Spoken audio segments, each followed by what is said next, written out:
तो वक्फ कानून पर सुनवाई पूरी हुई, मगर कोर्ट में क्या हुआ? बात सिर्फ इतनी नहीं है कि सुप्रीम कोर्ट ने फैसला सुरक्षित रखा, दरअसल जिक्र उन दलीलों का भी है जिसे जानना आपके लिए जरूरी है। कपिल सिब्बल ने क्यों दी ईश्वर और दान वाली दलील? तो चलिए समझने की कोशिश करते हैं कि कोर्ट में क्या क्या हुआ।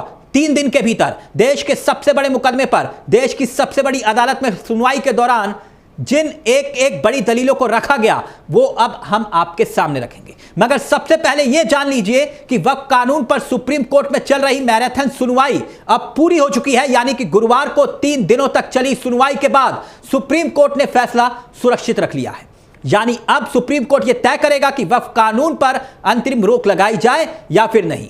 मगर तीसरे दिन की सुनवाई में क्या हुआ और तीनों दिन की सुनवाई में क्या हुआ उसका जिक्र कर लेते हैं और बड़ी दलीलों का भी जिक्र कर लेते हैं जो कोर्ट के अंदर और बाहर चर्चा का विषय बनी हुई है। दरअसल सुनवाई के दौरान दिलचस्प बात यह रही कि सुनवाई में एक जिक्र और हुआ। तमिलनाडु के एक गांव है चोला राजाओं का, उसके मंदिर का जिक्र किया गया और यह जिक्र क्यों आया वो बताऊंगा मैं आगे आपको। मगर उससे पहले वक्फ कानून पर सुप्रीम कोर्ट में चल रही सुनवाई में जो बड़ी बातें रहीं और खास बातें रहीं उस पर गौर फरमा लेते हैं। जैसे कि आप जानते हैं कि कपिल सिब्बल इस मामले की पैरवी कर रहे थे।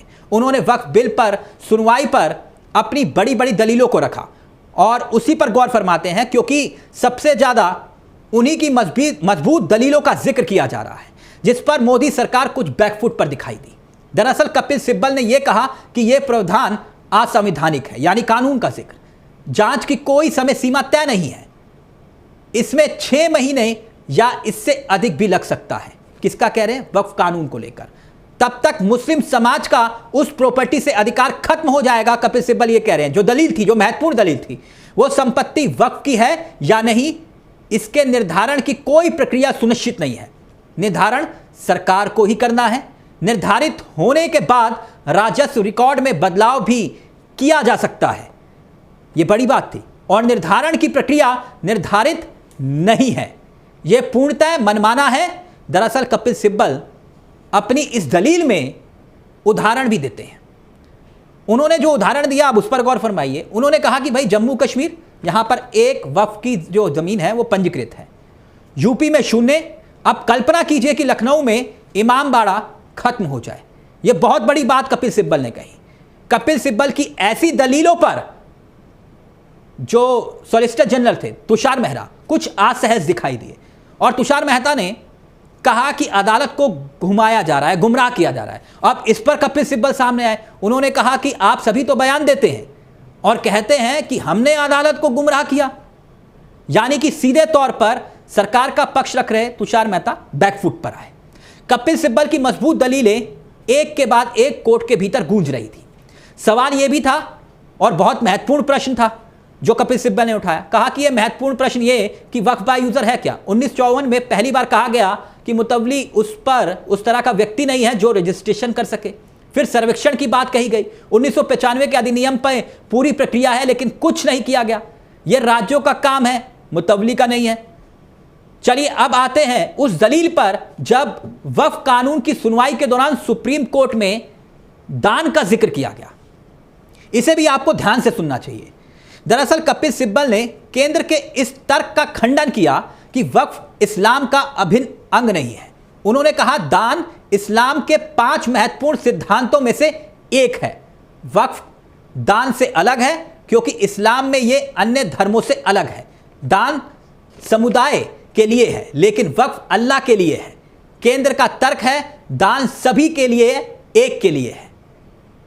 और यही सवाल है, यह गलत है क्योंकि यह इस्लाम का सिद्धांत है। दान किसके लिए है?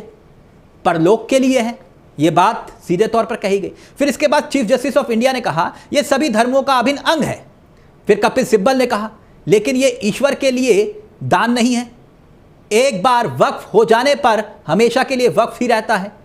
फिर चीफ जस्टिस ऑफ इंडिया ने कहा कि हिंदुओं में मोक्ष की अवधारणा है। जस्टिस मसीह सामने आए क्योंकि अब तक मैंने बात कपिल सिब्बल की और चीफ जस्टिस ऑफ इंडिया की। फिर जस्टिस मसीह आए, वो सभी स्वर्ग जाने का प्रयास कर रहे हैं, वो कहते हैं।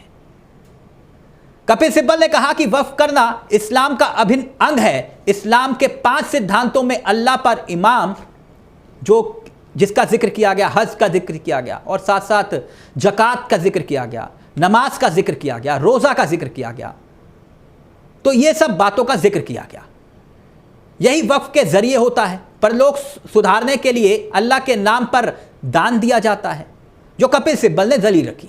कुल मिला के 5 सिद्धांतों का, इस्लाम के 5 सिद्धांतों का जिक्र कपिल सिब्बल ने इस दौरान कोर्ट के भीतर किया और एक ये मजबूत दलील थी। फिर राजीव धवन भी आए और उन्होंने भी एक अपनी बात रखी। राजीव धवन भी एक बड़े वकील हैं। उन्होंने कहा कि अगर वेदों की बात करें तो मंदिर भी हिंदुओं का अनिवार्य हिस्सा नहीं है। वेदों के मुताबिक अग्नि, इंद्र, वायु ये सब होते हैं।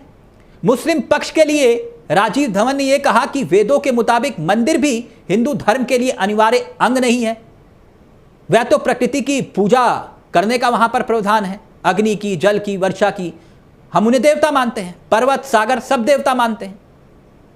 दरअसल सुनवाई के दौरान कपिल सिब्बल ने एक और कमजोर नब्ज पकड़ी और पकड़ने की कोशिश की सरकार की, और यह कहा कि सरकार के पोर्टल पर कुछ राज्यों में वक्फ नहीं दिखाया गया है। इस बात को सुनिएगा। कपिल सिब्बल ने जो कहा कि भाई आपने तो कई राज्यों में वक्फ दिखाया ही नहीं हुआ, तो इसका मतलब यह हुआ कि क्या गुजरात, जैसे उन्होंने उदाहरण दिया कि गुजरात में वक्फ नहीं है क्या? यह राज्यों को करना चाहिए था, जो उन्होंने नहीं किया, जिसे वो स्वीकार भी करते हैं। और अब सरकार कहती है यह आपकी संपत्ति नहीं है। अब आप अपनी गलती पर कानून के जरिए फायदा नहीं उठा सकते। दलीलें यहीं खत्म नहीं हुई दोस्तों। कपिल सिब्बल ने यह भी कहा कि यह एक फैसले में तय किया गया कि रजिस्ट्रेशन जरूरी नहीं है।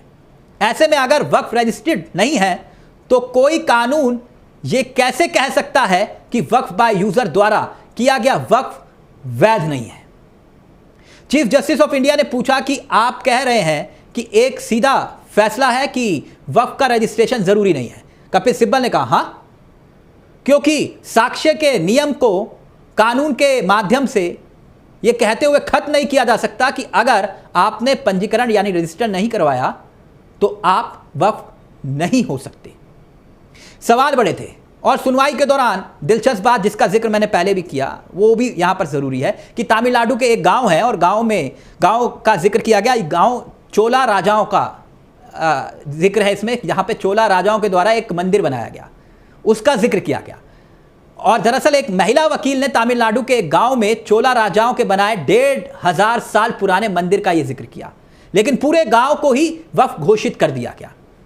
यानी कुल मिलाकर मजबूत दलीलों के साथ कपिल सिब्बल इस मामले पर मोदी सरकार को बैकफुट पर लाने की कोशिश करते दिखाई दिए। मगर अब गेंद पूरी तरह से सुप्रीम कोर्ट के पाले में है। सुनवाई पूरी हो चुकी है। अब कोर्ट को फैसला लेना है कि आखिरकार वाकई में कानून पर अंतरिम रोक लगेगी या फिर नहीं। फिलहाल वक्फ से जुड़ी बड़ी खबरों को हम आप तक पहुंचाते रहेंगे। देश का सबसे बड़ा मुकदमा, देश की सबसे बड़ी अदालत में अब क्या फैसला होता है, इस पर सबकी निगाहें। फिलहाल इस खबर में मेरे साथ इतना ही, लेकिन इस चैनल को सब्सक्राइब कर लीजिएगा। ऐसी तमाम खबरें आप तक पहुंचाएंगे। मुझे दीजिए इजाजत। नमस्कार, जय हिंद, जय भारत।